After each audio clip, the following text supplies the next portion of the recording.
Эти маленькие щеночки, Синя и Веня, оказались на территории одного из предприятий в Курске. Они не имели никакой защиты и комфорта. Работники этого места не смогли или не захотели стерилизовать их мать, охранницу. В результате, когда-то белоснежные щенки стали грязными и пыльными. Но жизнь на улице принесла им еще больше испытаний.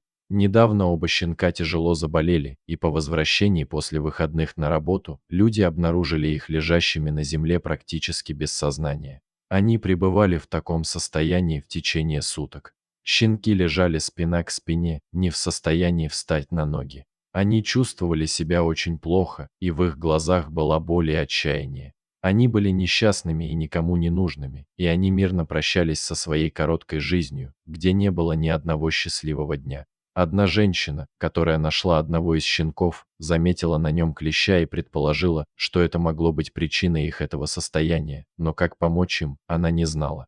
Отсутствовали деньги на посещение ветеринарной клиники, и у нее уже было 5 собак дома, которых она увезла с улицы. Ей было сложно пристроить больных щенков в Курске.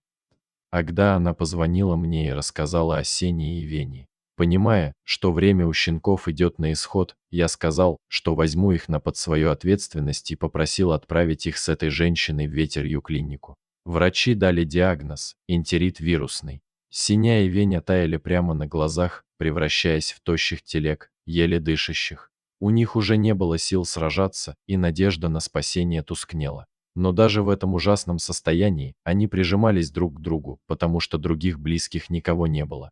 На данный момент щенки находятся в местном стационаре, и их состояние остается тяжелым. Мы активно готовимся к их перевозке в Москву. Оставить их в Курске не представляется возможным, так как местный стационар не оснащен для лечения пациентов с такими инфекциями вирусными, хотя врачи делают все возможное. Однако никто не сможет посещать щенков в стационаре, и к тому же, что будет дальше? Время, проведенное в клинике, ограничено. У нас нет выбора, но мы сделаем все, что в наших силах, чтобы это осуществить.